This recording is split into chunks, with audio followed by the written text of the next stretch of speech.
너희 지체 중에서 싸우는 정욕으로부터 나는 것이 아니냐.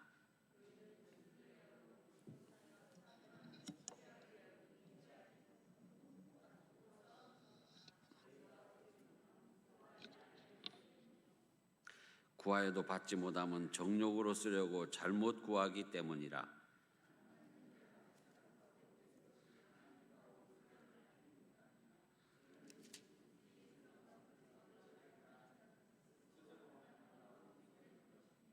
너희는 하나님이 우리 속에 거하게 하신 성령이 시기하기까지 사모하신다 하신 말씀을 헛된 줄로 생각하느냐?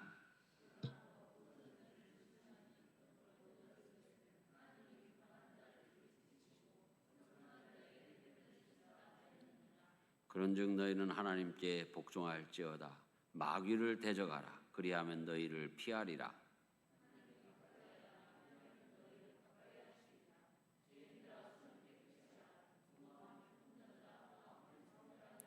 슬퍼하며 애통하며 울지어다. 너희 웃음을 애통으로 너희 즐거움을 근심으로 바꿀지어다. 형제들아 서로 비방하지 말라. 형제를 비방하는 자나 형제를 판단하는 자는 고운 율법을 비방하고 율법을 판단하는 것이라. 내가 만일 율법을 판단하면 율법의 준행자가 아니요 재판관이로다.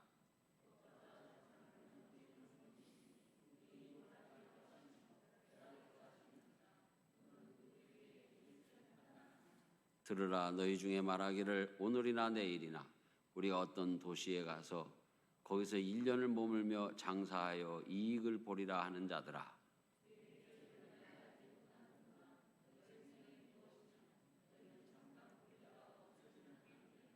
너희가 도리어 말하기를 주의 뜻이면 우리가 살기도 하고 이것이나 저것을 하리라 할 것이거늘.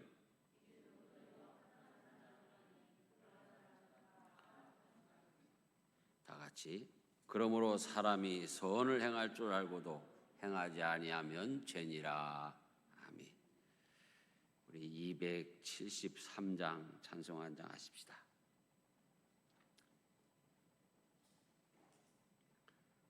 (273장) 찬송입니다.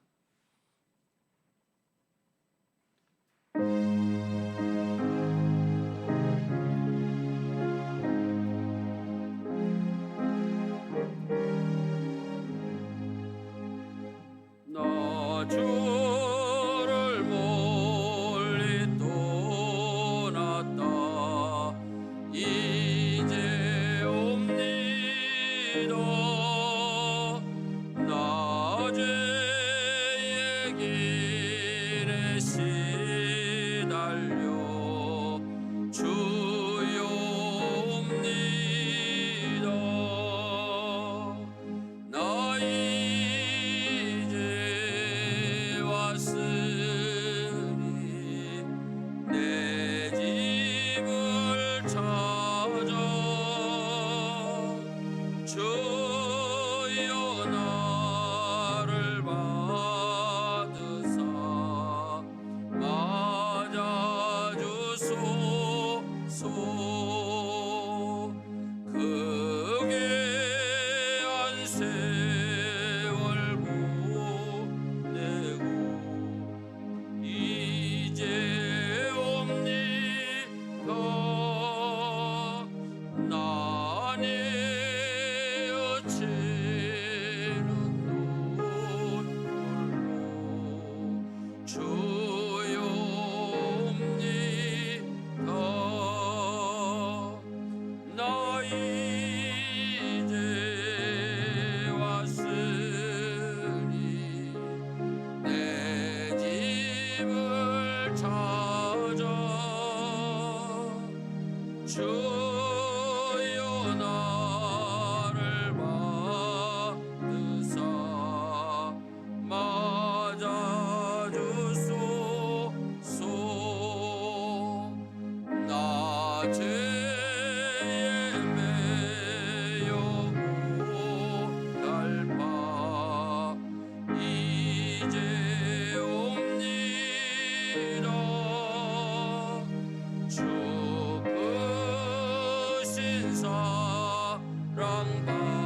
맞아 주소서. 나를 구시문가 우리 주 예수 나를 위해 주임당하시 믿고 옵니다. 나 이제 왔으니 내 집을 찾아 주여 나를 받으사 맞아 주소서.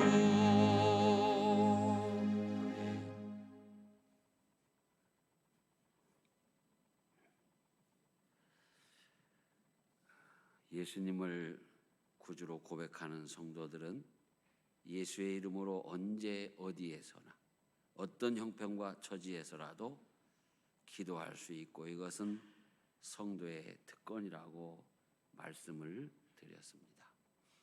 제가 오늘 몇 시경인가 아마 점심경쯤 된 시간이었는가 TV를 잠깐 보니까 장승을 만드는 어떤 아저씨가 소리를 막 꽥꽥 지르면서 막 장승을 만드는 거예요.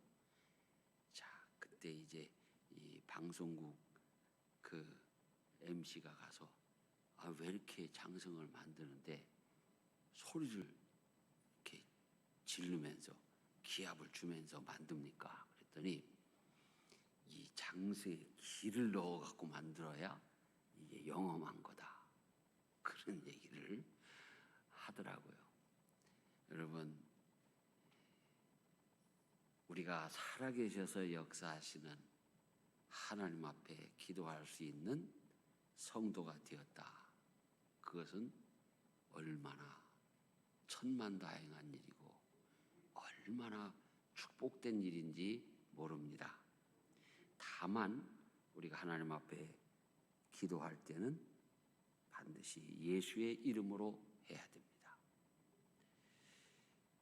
요한복음 13장 13절에 보면 너희가 내 이름으로 무엇을 구하든지 내가 시행하리라 그랬습니다.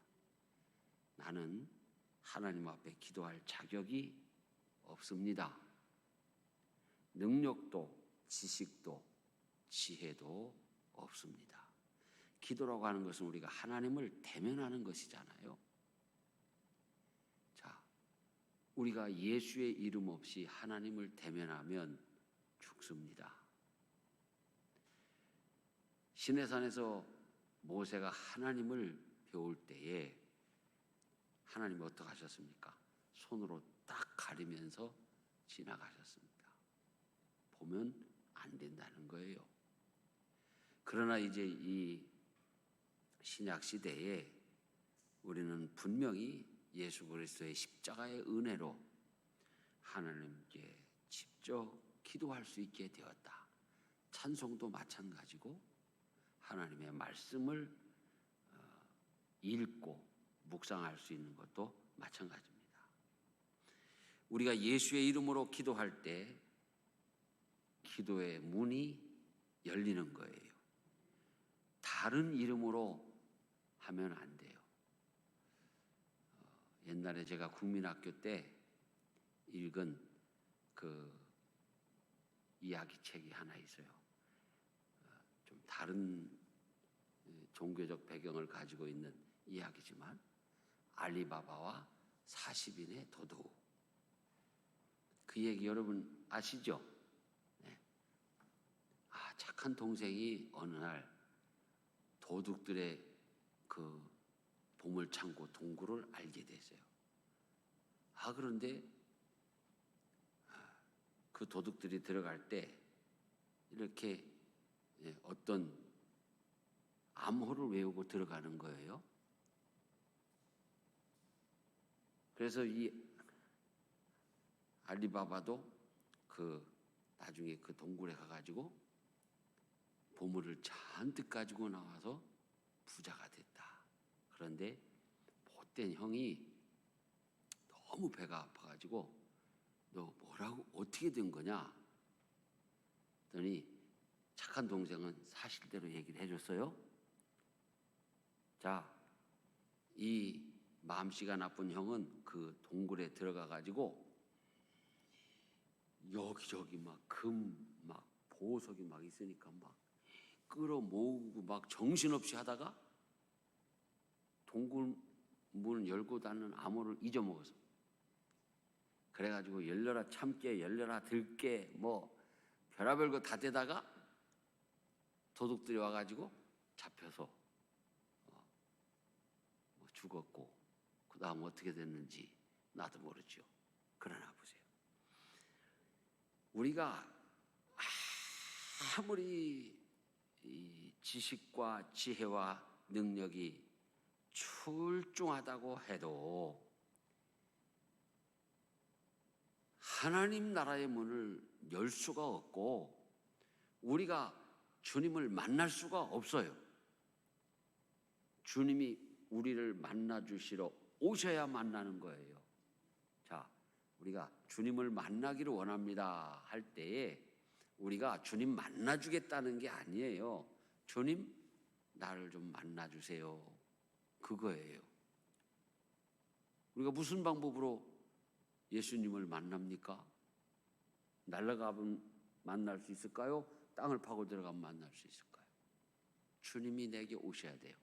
말씀 가운데, 성령의 감동 가운데, 또는 환상과 계시 가운데, 기도 중에 우리에게 오셔서 우리의 기도를 들으시고 응답해 주셔야 되는데 그 주님을 만날 수 있는, 주님이 오실 때 주님을 만날 수 있는 그 방법이 바로 예수의 이름이라는 것입니다. 그리고 우리는 그렇게 기도하면 하나님께서 우리를 만나 주신다는 말씀을 기억할 필요가 있습니다. 예레미야 29장 12절에 보면 너희가 내게 부르짖으며 내게 와서 기도하면 내가 너희들의 기도를 들을 것이요. 13절입니다. 너희가 온 마음으로 나를 구하면 나를 찾을 것이요 나를 만나리라. 마태복음 7장 7절에 보면 구하라 그리하면 너희에게 주실 것이요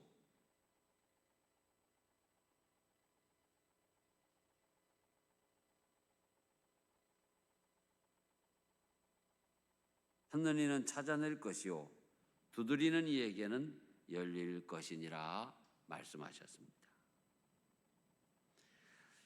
우리가 이제 기도할 때 특별히 지난 시간에 기도할 때는 이 용모를 단정하게 하고 기도하는 것이 필요하다라는 말씀을 드렸습니다. 그런데 이런 의문을 가질 수 있죠. 그러면 기도할 때마다 항상 우리는 양복을 입어야 되고 정장을 입어야 되나요?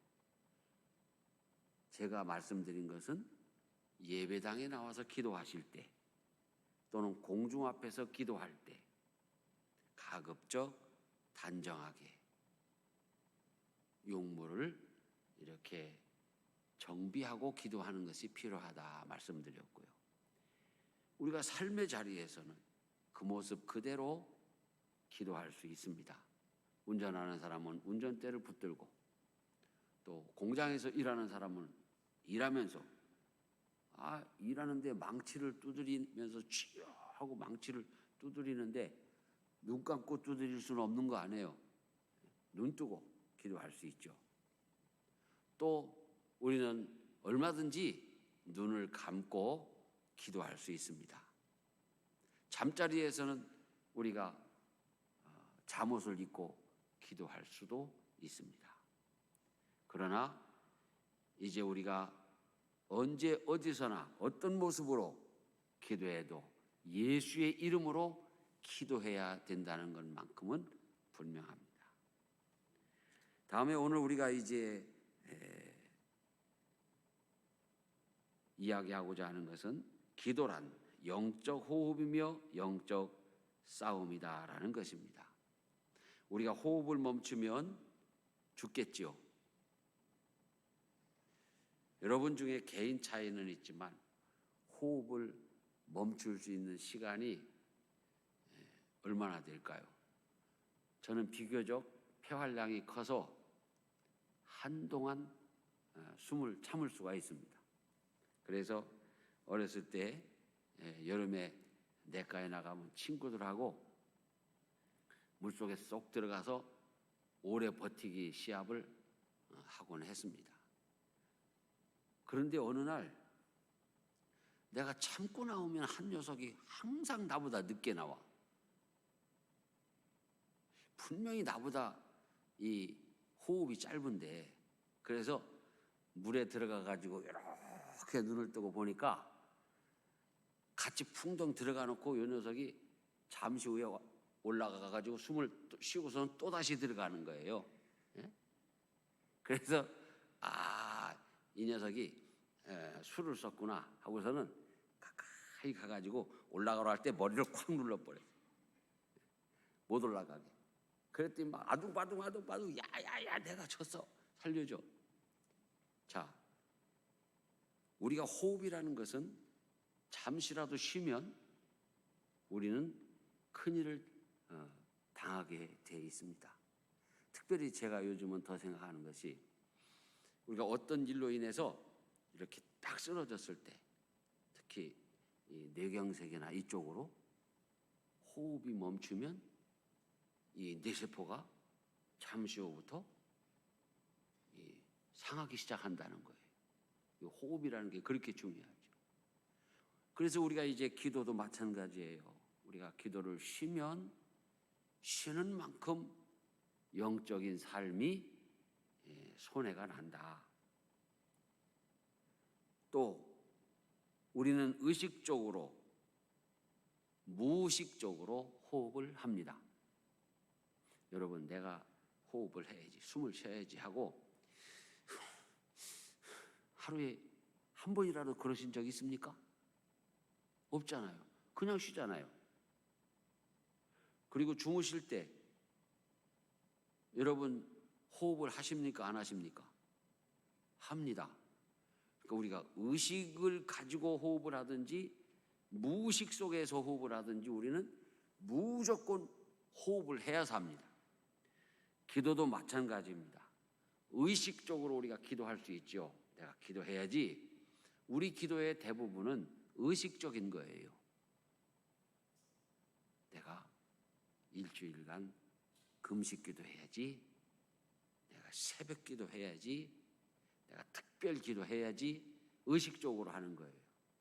그런데 의식적으로만 하는 데서 그치면 안 된다는 것입니다.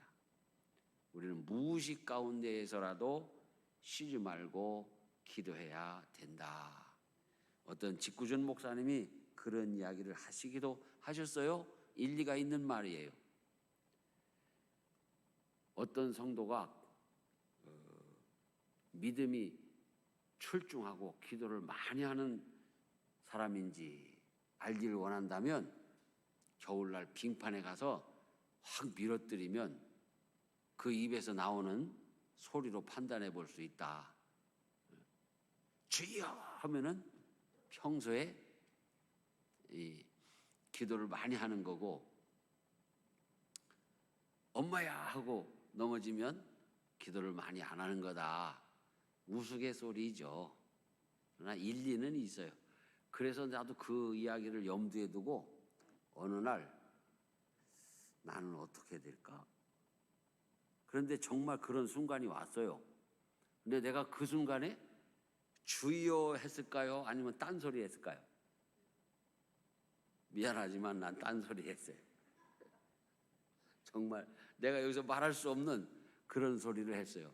그 위기 가운데. 그래서 일리는 있지만 다 맞는 건 아니지만 그래도 우리는 의식 무의식 가운데서라도 기도해야 된다. 여러분 꿈속에서 기도하는 경우가 있죠. 꿈속에서도 찬양하는 경우가 있죠.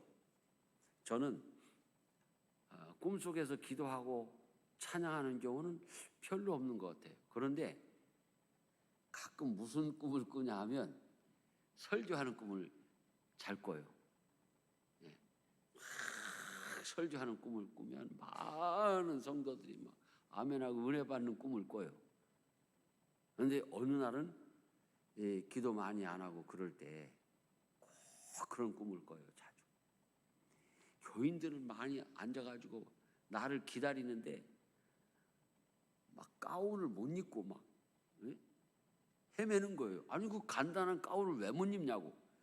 그런데 막 이게 자크도 막 안 들어가고 막 그냥 막 땀을 뻘뻘 흘리다가 깨는 그런 경우가 있어요. 내게 주신 사명은 중심사역이 말씀이라서 그런가 그런 생각을 해봐요. 그 다음에 우리는 기도가 영적 호흡일 뿐 아니라 영적 싸움이다. 자, 오늘 우리는 영적 싸움이 무엇인가를 분명히 알고 오늘 이제 기도 학교 두 번째 강의를 마치려고 합니다. 여러분, 영적 싸움의 대상은 누구입니까? 우리 싸움이라고 하는 건 모름지기 대상을 알아야 되잖아요. 영적 싸움, 나는 영적 싸움의 대상이 우리 목사님이야. 그런 사람 있으면 되겠습니까? 나는 영적 싸움의 대상이 우리 교회 장로들이야. 이 장로들을 내가 영적으로 이겨야 돼. 그런 분들이 가끔 있어요. 그러면 영적으로 이 싸움의 대상을 잘못 정해놓으면 또 육적으로도 싸울 수가 있게 돼요. 사람은 영적인 동물이라 저 사람이 나에게 적의를 가지고 있는지 아니면 호의를 가지고 있는지 말 안 해도 다 알아요. 알 수 있어요? 없어요? 다 알아요. 쳐다만 봐도 알아요. 스쳐 지나가기만 해도 알아요. 그게 한국 사람이에요, 특별히. 자, 우리의 영적 싸움의 대상은 세 가지로 구분해 볼 수 있어요. 첫째는 마귀, 둘째는 나 자신의 문제예요. 내부의 문제. 셋째는 세상의 유혹, 외부의 문제. 자, 우리가 영적인 싸움을 할 때 사단의 괴계를 영적 싸움의 대상으로 삼아야 돼요. 오늘날 사단의 괴계, 마귀가 우리를 공격합니까? 안 합니까? 합니다. 끊임없이 합니다. 그런데 많은 교인들이, 많은 사역자들이 이 영적 싸움의 대상을 생각을 안 하니까 하나님께 복종할지어다 마귀를 대적하라. 그리하면 너희를 피하리라. 야고보서 4장에 있는 말씀이에요. 하나님께 복종하고 마귀를 어떻게 하라고요?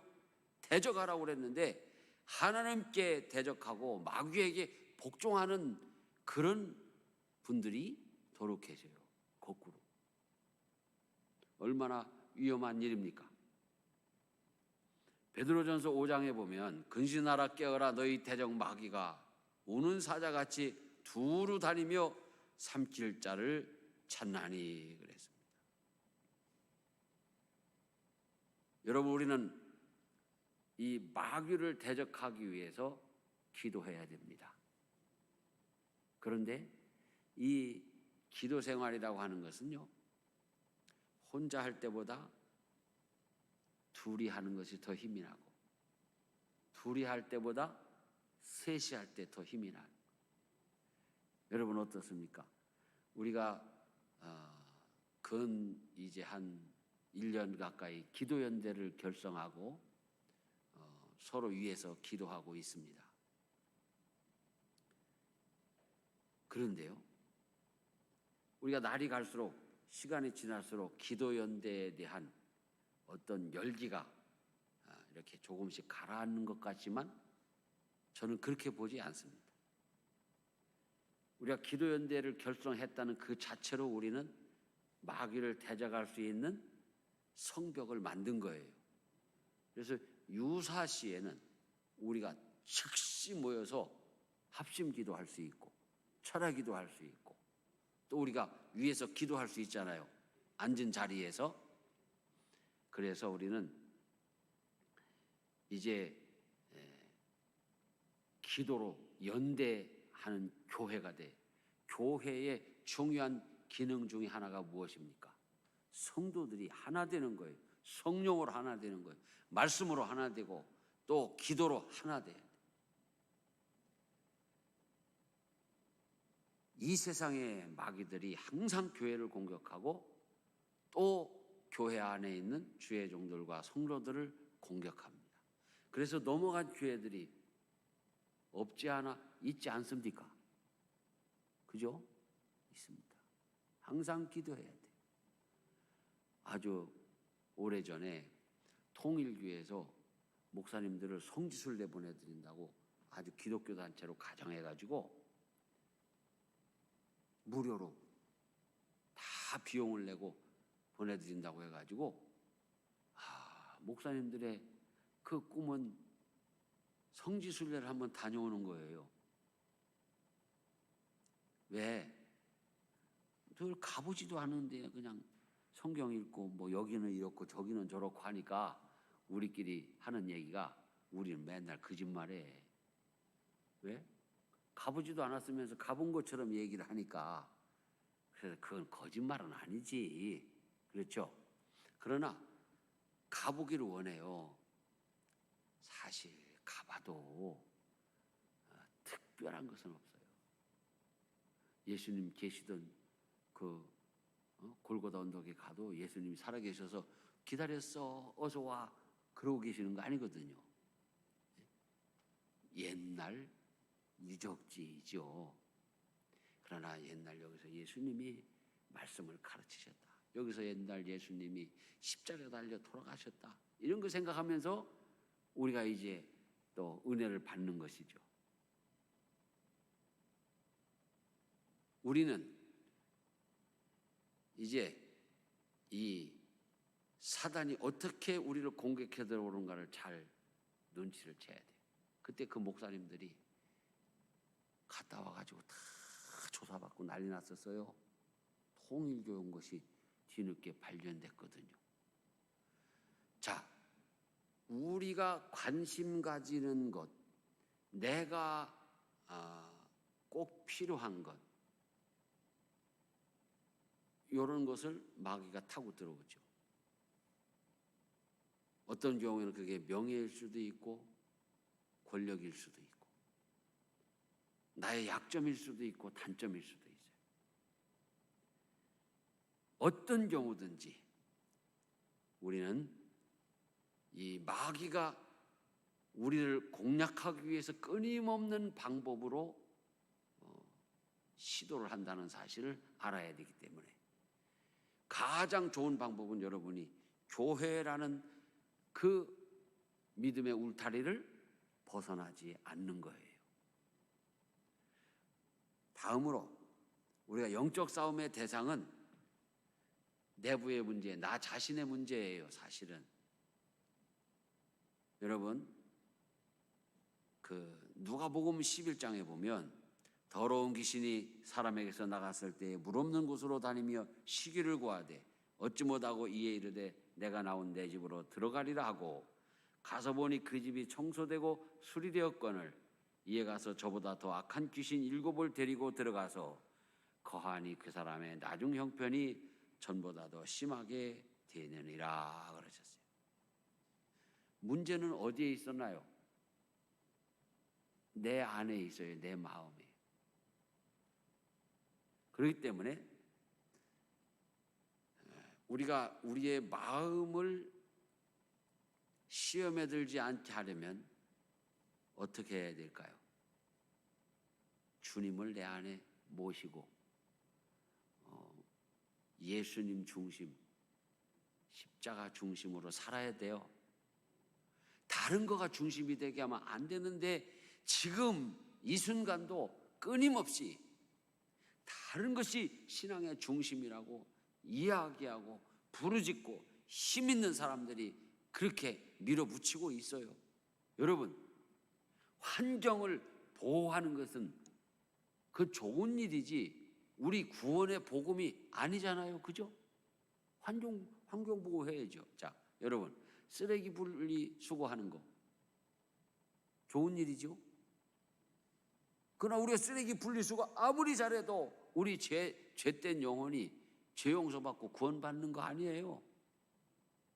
한국 사람들 얼마나 쓰레기 분리 잘합니까? 전 세계에서요, 대한민국 사람들처럼 쓰레기 분리 잘하는 곳도 없어요. 미국 가봐요. 아직도 거기는요, 그냥 큰 통에다 그냥 막 집어넣어요. 지금도요. 자, 쓰레기 분리 잘하면 구원받나요? 아니잖아요.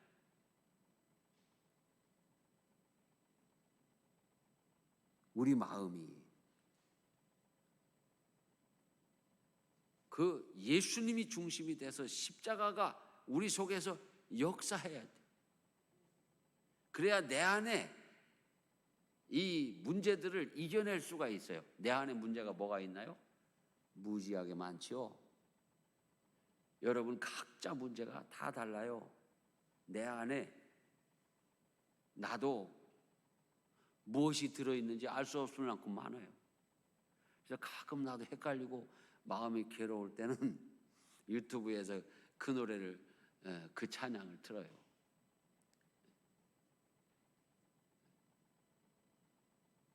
내 안엔 내가 너무도 많아. 그렇죠? 장승천이의 이런 모습이 있는가 하면 장승천이의 저런 모습도 있어요. 여러분 지금 이 시간 이렇게 예쁘게 하고 권사님답게 집사님답게 앉아 계시는데 여러분의 모습이 그 모습이기만 하면 참 좋겠죠. 여러분이 쳐다보고 있는 목사도 그 모습이기만 하면 그 모습이 뭐냐? 진실하고 또 믿음직하고 신실하고 말씀의 종으로서 성도들을 보호하고 교회를 지키고 이런 좋은 면 그거면 다 좋겠는데 그게 아니라는 거예요. 그래서 우리 안에, 그리고 이건 복음의 핵심, 이거하고도 관련이 있어요. 우리 마음 안에, 복음의 핵심 안에는 다른 것이 들어오면 안 된다는 거예요. 자유, 인권, 정의 다 좋은 거예요. 우리가 하지 말자는 거 아니에요. 인권 해야죠. 그런데 이 세상 인권, 자유, 정의 다 상대적인 부분이 있고요. 한계가 있는 거예요. 저는 종종 그런 생각을 할 때 좀 은근히 마음이 불편해질 때도 있어요. 자, 여러분들 그 짐승도 권리가 있다. 그래가지고 랍스타를 먹을 때는 반드시 그냥 찌면 안 되고 기절시켜갖고 쪄야 된다. 아이고, 그럼 대하를 구워 먹을 때는 어떻게 해야 되나? 왜 랍스타만 인권이 아니지요? 그건 동물권이지요. 그렇게 생각하면 머리가 어지러워요. 복음의 핵심은 그런 인권이나 자유나 정의가 될 수 없어요. 자유도 얼마나 중요합니까? 그 식민지에 있는 나라들마다 민족들마다 막 다 보면은 막 자유잖아요. 자유. 우리 대한민국도 무엇을 위한 피해 역사였습니까? 자유를 위한, 그죠? 일제 식민지에서 자유를 위한, 6.25 전쟁 때 공산당의 억압에서 자유를 위한, 우리 오늘날까지 믿음의 삶도 뭐를 위한 거예요? 사실은 죄에서 자유요. 그러기 때문에 자유 중에 자유는 구원하시는 복음이고 인권 중에 인권은 구원하시는 인권이고 정의 중에 정의는 하나님의 정의예요. 그러므로 우리는 우리 안에 이 여러 내부의 문제가 있어요. 사람마다 또 각자 달라요. 그러나 하나님을 가까이 하라. 그리하면 너희를 가까이 하시리라.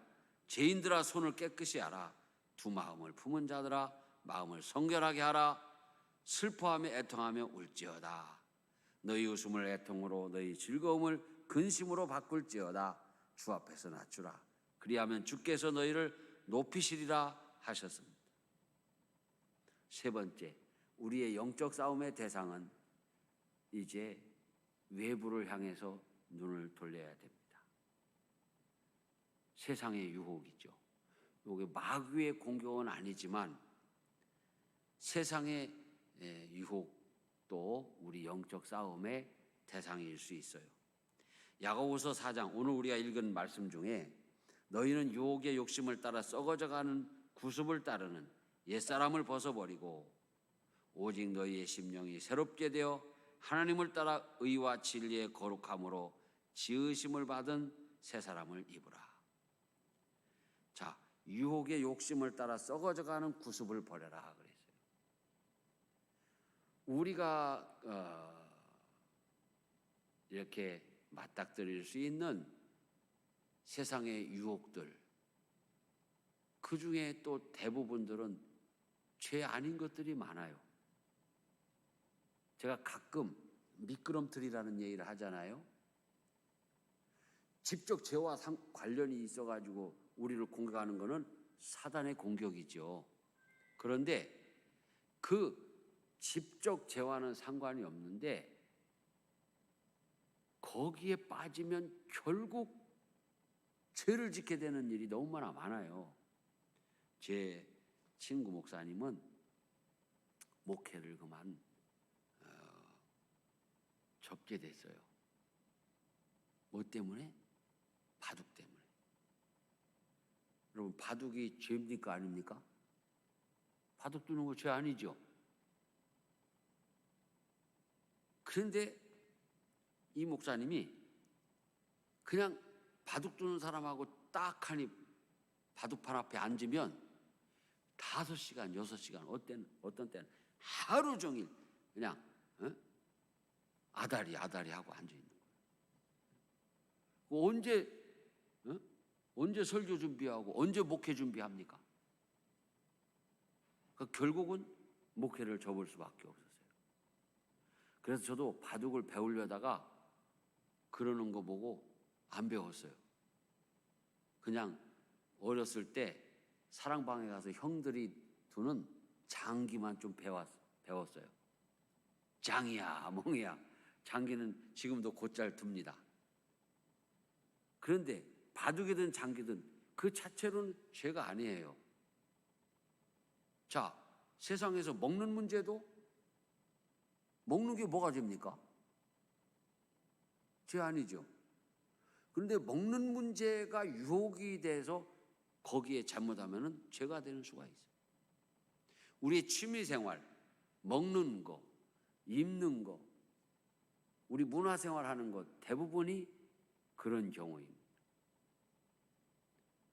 가령 여러분, 우리가 아주 재미있는 영화가 들어왔다. 그래, 상영 시간이 딱 11시야. 지금 막 표가 다 동인하고 난리야. 주일날 11시는 무슨 시간입니까? 예배 시간이잖아요. 그런데 정말 이번만 주일 예배 빠지고 우리 영화 보자 하고 주일 예배를 접고 영화 보러 가면 그거는 하나님 앞에 불중한 죄인이 되는 거예요. 요즘 그런 경우가 많죠. 비슷하게 얘기했지만 주일날 캠핑카 타고 나가는 사람들, 그게 바야흐로 우리 눈앞에 현실이 됐더라고요. 제가 20년 전에 미국에 가니까 미국 목사님들이 걱정을 터지게 하는 거예요. 왜요? 주일날 교인들이요 다 캠핑카 끌고 막 나가는 거예요. 그래서 정말 그런가 하고 저도 길에서 운전하면서 이렇게 보니까 토요일 날 다 캠핑카를 끌고 나가는 거예요. 한국에 와서 캠핑카 이야기는 까맣게 잊고 목회하던 중에 한 2, 3년 전부터 캠핑카가 눈에 띄기 시작하는 거예요. 그리고 점점 많아져요. 엊그제 뉴스에는 드디어 캠핑카도 세금 내는데 왜 주차장을 안 해주냐 하는 이런 항의적인 그런 뉴스가 나왔어요. 그만큼 많이 캠핑카를 한다는 거잖아요. 자, 캠핑카 자체는 죄가 아니지만 캠핑을 하나님께 예배하는 자리에다 갖다 놓으면 죄가 된다. 여기 구습이라고 하는 것은 문화입니다. 습관입니다. 너는 유혹의 욕심을 따라 썩어져가는 구습을 따르는 옛사람을 벗어버리라. 오직 예수님이 가장 우선이 되시기를 축원합니다.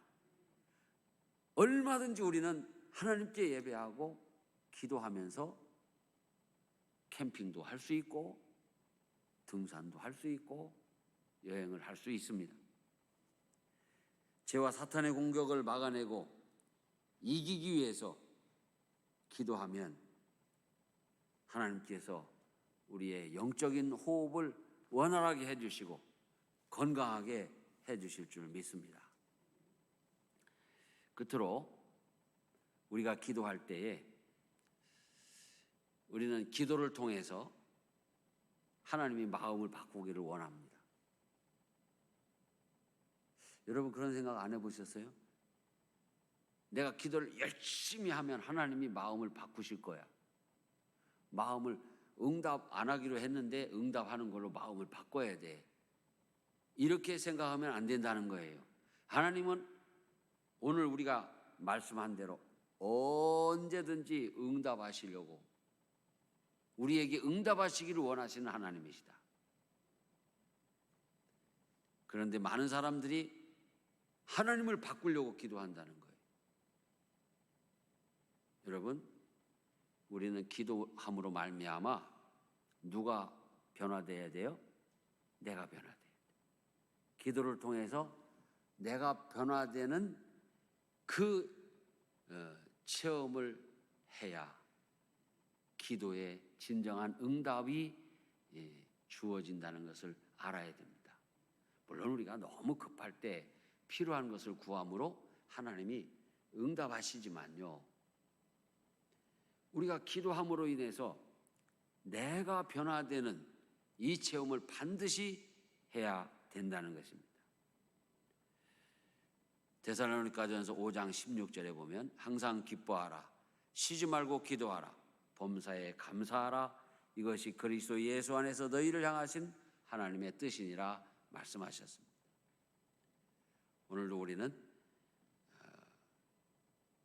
호흡을 해야 되고 또 영적 싸움을 해야 됩니다. 영적 싸움이라고 하는 것은 언제 어떻게 어느 사건 속에서만 하는 것이 아니라 24시간 항상 해야 되는 거예요. 그렇죠? 지금 이 시간도 우리는 영적 싸움을 하고 있는 거예요. 그렇죠? 기도를 배우고 있잖아요. 기도를 배우고 있는데 갑자기 나 집에다 또는 뭐 일터에다 뭘 어떻게 해놓고 하는데 그 생각이 서뜩 들어와. 집중력이 떨어지면 영적 싸움에서 지는 거예요. 오늘 우리 대부분의 성도들이 예배 시간에도 영적인 싸움을 해야 된다는 것을 알아야 돼요. 우리가 예배를 드릴 때 은혜 받는 최고의 비결이 무엇입니까? 집중입니다. 우리가 누구랑 싸울 때 내가 그냥 대충 싸우는 사람하고 어떻게 이깁니까? 대충 싸우는 사람. 요즘 우크라이나 보세요. 러시아. 세계 최강의 미국이 1위고 2위가 러시아라고도 하잖아요. 그 러시아가 막 쳐들어가서 다 막 그냥 무지막지하게 살육을 하고 막 파괴를 하고 하는데 우크라이나가 지금 이기고 있잖아요. 왜 그럴까요? 집중하기 때문에. 하나가 돼서 집중하기 때문에 이기는 거예요. 그 예배 시간에 은혜 받는. 그 교회, 나는 우리 교회에서 은혜 못 받아. 그런데 부흥회 가면 은혜 받아. 다른 교회 가면 은혜 받아. 기도원 가서는 은혜 받아. 무슨 차이일까요?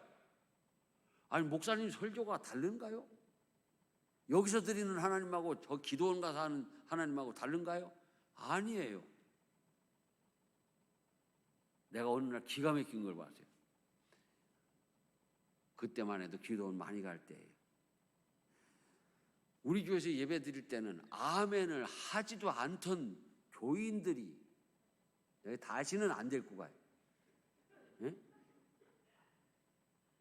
그때 한 30명 데리고 갔는데 생전 아멘을 안 하던 교인들이 목사님 설교하니까 막 아멘! 조금씩 막 질투가 나는 거예요. 또 좀 있다 또 아멘! 아이고 왜 자꾸 아멘하지? 정말 목사님이 설교 잘하나? 근데 내가 듣기는 그거 별로 맞는 거 아닌데. 근데 막 아멘을 해. 뭐 하고 있는 거예요 지금? 집중하고 있는 거예요. 마음을 열고 집중하고 있는 거예요. 자, 우리가 하나님 앞에 예배드릴 때 말씀에 은혜를 받으려면 말씀에 집중을 해야 돼요. 목사님 오늘 설교 틀리기만 해봐라, 잘못하기만 해봐라, 주여 하고 꼬나보고 있다가 설교 잘하면 아멘 하면 돼. 그럼 은혜 받는 거예요. 찬송 부를 때도 마찬가지예요. 내가 1년에 한 몇 번은 강조하잖아요. 여러분의 여기에 뭐가 있어요? 힘줄이 있어요. 핏줄이 있어요.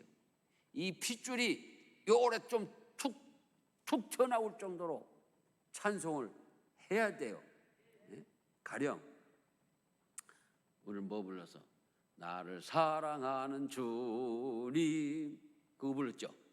근데요 봐요, 나를 사랑하는 주님 적당히 부르면은요 여러분이 평생을 찬송을 해도 절대 은혜 못 받아요.